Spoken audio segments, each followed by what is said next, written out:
กับทักทายสบายดีทุกคนเนาะวันนี้เรากำลังมาวัดนะกำลังรอสถานไปพังนั้นเนาะ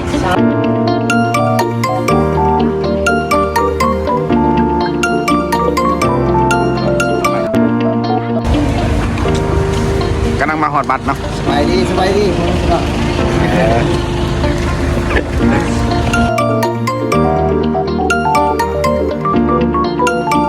นี่ท่านผู้ชมกำลังมาวัดเนาะ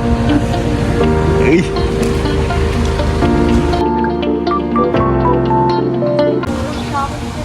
บายดีพี่น้องรถมาเกาะกับมาไม้บันไดขึ้นเก้าพี่น้องวันนี้มาไม้พันทำพญานาคเนาะเจอกับมาไม้เด้อ